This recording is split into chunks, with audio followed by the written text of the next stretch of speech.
வணக்கம். இந்த ஆழ்ந்த ஆய்வுக்கு உங்களை ரொம்ப உற்சாகமா வரவேற்கிறேன். இன்னைக்கு நாம விவாதிக்க போற விஷயம் உங்க சிந்தனையவே, அதாவது பிரபஞ்சத்தை நீங்க பார்க்குற விதத்தையே முற்றிலுமா மாத்த போகுது. உண்மையை சொல்லணும்னா உங்க வீட்டு சமையலறையை நீங்க பார்க்குற விதத்தை கூட இதை மாத்தலாம்.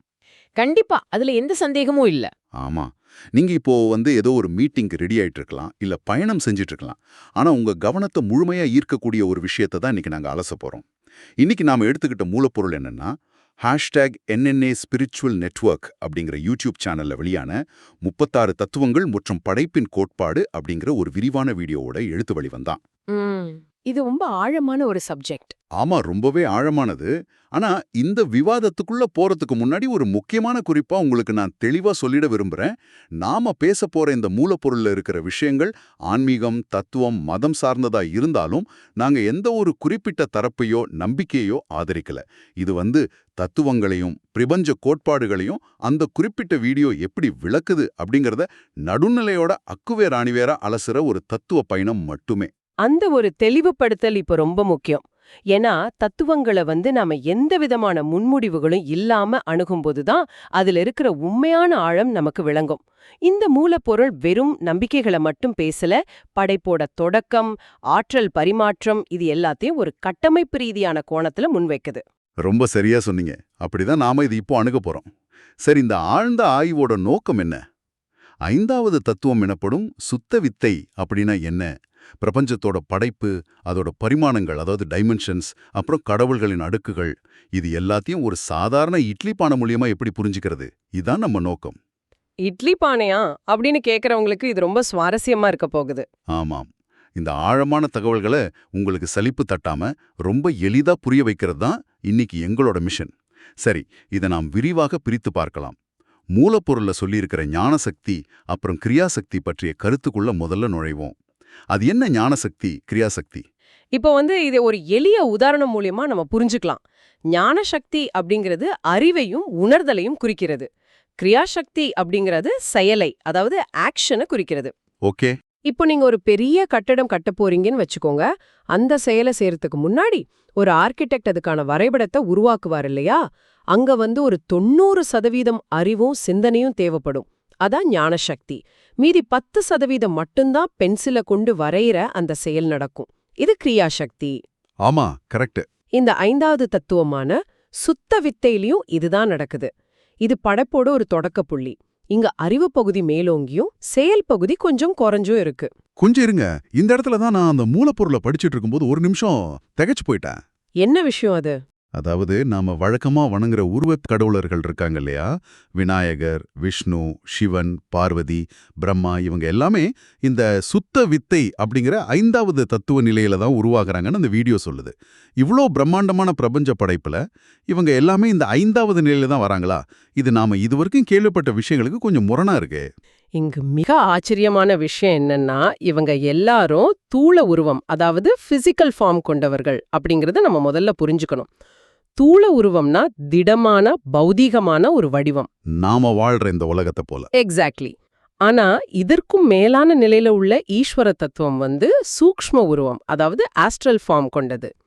ஈஸ்வரருக்கும் வடிவம் இருக்கு, ஆனா அது நம்ம கண்களால பார்க்கக்கூடிய பௌதீக வடிவம் கிடையாது. இந்த 5வது நிலையில தான் உருவக் கடவுளர்கள் வராங்கன்னு அந்த வீடியோ ரொம்ப துல்லியமா பிரிச்சு காட்டுது. இந்த தூலம், சூக்குமம் அப்படின்னு நம்ம பேசிட்டே போனா இதை கேட்டுட்டு இருக்கிற உங்களுக்கு கொஞ்சம் குழப்பமா இருக்கலாம். அந்த இடத்துல தான் இந்த வீடியோவோட படைப்பாளி ஒரு அருமையான உத்தியை கையாள்றார். ஆமா, அந்த இட்லி பானை உதாரணம். அதுதான். அவ்வளோ கடினமான அறிவியலை எப்படி நம்ம வீட்டு சமையலறைக்குள்ள கொண்டு வராங்கன்னு பார்க்கும்போது ஆச்சரியமா இருக்கு. இப்போ இந்த 5வது பரிமாணத்தை நம்ம எப்படி புரிஞ்சுக்கிறது? இந்த 5வது டைமென்ஷன் அல்லது தூளத்தை இட்லி பானைக்குள்ள ஊற்றி வைக்கப்பட்டு நல்லா வெந்து வெளியே வர்ற அந்த திடமான இட்லியோட ஒப்பிட்டு பாருங்க. சரி. அந்த இட்லிக்குன்னு ஒரு ஷேப் இருக்கு. அதை உங்களால தொட முடியும், கண்ணால பார்க்க முடியும், சுவைக்க முடியும். இதுதான் சுத்த வித்தை நிலை. இந்த 5வது பரிமாணத்துல இருக்கிற எல்லாமே இப்படிதான். நாம வாழும் இந்த உலகமும் நம்ம சுத்தி இருக்கிற பொருட்களும் இந்த இட்லிய போல திடத்தன்மை கொண்டது. சூப்பர். அப்ப 5வது பரிமாணம்னா இந்த தொட்டு உணரக்கூடிய உலகம். சரி, இட்லி வெந்துடுச்சு. இதுல இருந்து 4வது பரிமாணத்துக்கு அந்த வீடியோ எப்படி போகுது? 4வது பரிமாணம் அப்படிங்கிறது சூக்ஷ்மம். இட்லி பானையோட மூடிய திறந்த உடனே என்ன ஆகும்? உள்ள இருந்து ஆவி வெளியே வரும். அதேதான். அந்த ஆவிதான் 4வது பரிமாணம். இட்லியோட ஒப்பிடும்போது இந்த ஆவியோட தன்மை வேற. இத கண்ணால ரொம்ப தெளிவா பார்க்க முடியாது.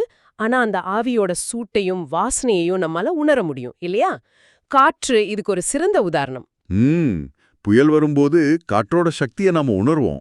சரியா சொன்னீங்க. இதான் ஈஸ்வரரோட மறைப்பு நிலை. அதாவது பௌதிக கண்களுக்கு புலப்படாதவாறு மறைக்கப்பட்டிருக்கிற ஒரு பரிமாணம். அடடா, ஆவிக்குள்ள இவ்வளோ பெரிய தத்துவமா? சரி, 5வது பரிமாணம் திடப்பொருள், 4வது பரிமாணம் ஆவி. அப்போ 3வது பரிமாணம் எப்படி இருக்கும்? இட்லி பானைக்குள்ள வேற என்ன மிச்சம் இருக்கு? 3வது பரிமாணம் அப்படிங்கிறது அதிசூக்ஷ்மம் அல்லது சப்டில் ஃபார்ம். இது சதாசிவரோட நிலை. இட்லியும் இல்ல ஆவியும் இல்லனா பானைக்குள்ள என்ன இருக்கும்? காலி இடம், ஒரு வெற்றிடம் இருக்கும். கரெக்ட். அந்த காலி இடம்தான், அதாவது ஸ்பேஸ் தான் 3வது பரிமாணம். இதோட அதிர்வுகள் ரொம்ப நுட்பமானது. இத உணர்றதே கடினம், பார்க்கறது சாத்தியமே இல்ல. ஆனா அந்த வெற்றி இடத்துக்கும் ஒரு வடிவம் இருக்கு. அந்த வெளியத்தான் அகவெளி புறவெளி அப்படின்னு பிரிக்கிறாங்க. இங்குதான் விஷயம் மிகவும் சுவாரஸ்யமாகிறது. நாம எவ்வளோ பெரிய புத்தகத்தை படிச்சாலும் புரியாதத இந்த இட்லி பானை ரொம்ப சுலபமா புரிய வச்சிடுது. சரி, இந்த பிரபஞ்சத்தை ஒரு சமையலறையா நினைச்சுக்குவோம். இங்க அம்மாவும் அப்பாவும் யாருன்னு வீடியோ விளக்குற பகுதி ரொம்ப அருமையா இருந்துச்சு. சக்தியையும் சிவத்தையும் அவங்க எப்படி கனெக்ட் பண்றாங்க? மூலப்பொருள்ல ரொம்ப அழகா சொல்லியிருக்காங்க. சக்தி, அதாவது அருட்சக்தி அப்படிங்கிறவங்க மதர் யூனிவர்ஸ். கருணையின் வடிவமா அவங்க நமக்காக இட்லி சுட்டு தர்ற ஒரு அம்மாவை போல இருக்காங்க. அவங்களுக்கு என்ன எதிர்பார்ப்பு இருக்க போகுது? எந்த எதிர்பார்ப்பும் இல்ல. ஆன்மாக்களாகிய நம்ம மேல இருக்கிற கருணையால அவங்க காரியங்களை செய்றாங்க. அதனால அவங்கள காரியரூபிணி அப்படின்னு சொல்றாங்க. அப்போ அப்பா என்ன பண்றார்? சிவம் அமைதியா இருக்காரா? இல்லவே இல்ல. அம்மா இட்லி சுடுறாங்கன்னா அதுக்கான இடத்த அமைத்து கொடுத்தது அப்பாதான். அந்த அடுப்பு, அந்த அட்மாஸ்பியர் எல்லாத்தையும் தந்தது சிவம்தான்.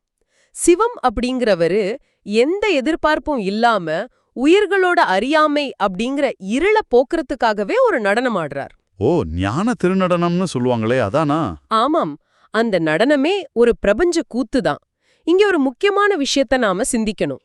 சிவம் வேற, சக்தி வேற அப்படின்னு நாம நினைச்சுக்க கூடாது. சிவமே தன்னுடைய ஒரு நிலைய சக்தியா மாத்திக்கிட்டார். அம்மையுமாய் அப்பனுமாய்னு சொல்றது இதத்தானா? வீடியோல ஒரு உதாரணம் சொல்றாங்க.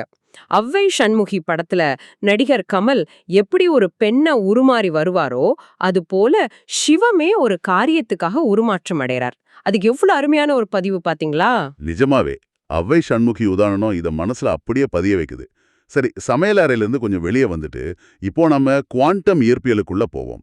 அணுக்களும் கடவுளர்களோட உண்மையான பணிகளும் இது அந்த வீடியோ சயின்டிஃபிக்கா ஒப்பிட்ட விதம் என்ன பிரமிக்க வச்சிடுச்சு. ஆமா, எனக்கும் அது ரொம்ப ஃபேசினேட்டிங்கா இருந்துச்சு. பிரம்மா ஒட்டுமொத்த பிரபஞ்சத்தையும் படைக்கல அப்படின்னு சொல்லும்போது அப்போ அவர் என்னதான் பண்றாருன்னு ஒரு கேள்வி வருது இல்லையா? பிரம்மா அப்படிங்கிறவரு ஏற்கனவே இருக்கிற அணுக்களை, அதாவது காஸ்மிக் டஸ்ட வச்சு இந்த 5வது பரிமாணத்துல பொருட்களை உருவாக்குறார். ஒரு அணுவுல எப்படி புரோட்டான்கள் சேருதோ அது போலதான் பிரம்மாவோட வேலை. அவர் புதிதா எதையும் படைக்கல, இருக்கிறத அசெம்பிள் பண்றார். அப்போ விஷ்ணுவோட வேலை அவர் எப்படி சயின்ஸோட பொருந்துறார்? பிரம்மா உருவாக்குன அந்த தூள அணுக்களை, அதாவது உடல்களை பாதுகாக்கிறது தான் விஷ்ணுவோட வேலை. இத நியூட்ரான்களோட ஒப்பிடலாம். ஒரு அணுவை சிதற விடாம நியூட்ரான் எப்படி பாதுகாக்குதோ அதே வேலையை தான் விஷ்ணு செய்றார். Proton Brahma, neutron Vishnu. Okay, இது தெளிவா புரியுது. ஆனா ருத்ரர் பத்தி அந்த வீடியோ சொல்ற விஷயம் காலங்காலமா நம்ம நம்பிட்டு இருந்தது அப்படியே உடைக்குதே. ருத்ரர் அழிக்கிற கடவுள்னு தானே நம்ம நினைச்சிட்டு இருந்தோம். அது ஒரு தவறான புரிதல். ருத்ரர் உயிர்களை அழிப்பவர் அல்ல. வயதாகி உளுத்து போன உடல்கள்ல இருக்கிற துரிசுகளை, அதாவது தேய்மானத்தை அவர் நீக்கிறார். ஒரு உடல் கெட்டு போனா அதுல உள்ள அழுக்க நீக்கி ஆன்மாவுக்கு உதவி செய்யற ஒரு டாக்டர் அவர். அப்போ அவர் அழிக்கும் கடவுள் இல்ல, ஒரு காஸ்மிக் ஹீலர். சரியா சொன்னீங்க. சரி, இவங்க 3 பேரும் அணுவோட கட்டமைப்புல வந்துட்டாங்க. அப்போ ஈஸ்வரரும் சதாசிவரும் என்ன பண்றாங்க? ஈஸ்வரர் அப்படிங்கிற கமாண்டர் அணுக்களோட விகிதத்தை முடிவு செய்றார். சதாசிவர் அவருக்கான வெற்றிடத்தை, அதாவது ஆர்பிட்ட தர்றார். இவ்ளோ பெரிய அறிவியல கடவுள்களோட பணிகளா சொல்லியிருக்கிறது ரொம்ப ஆழமான பார்வை. ஆனா இது எல்லாத்துக்கும் ஆணி வேற ஏதோ ஒன்னு இருக்கணுமே. கண்டிப்பா. இது அனைத்திற்கும் ஆணிவேராக இருப்பது அருட்பெருஞ்சோதி அப்படிங்கிற தனிப்பெரும் கருணையான ஒளியேதான். அந்த ஒளியரில் இருந்து வந்த ஆன்மாக்களை அழிக்கவே முடியாது. அவங்க வெறும் ஒளித்துகள்கள். இதை நாம ஒரு பரந்த கண்ணோட்டத்தோட இணைத்து பார்த்தால் சாரி, அது உங்களுக்கான வரி, நீங்களே சொல்லுங்க. பரவாயில்ல.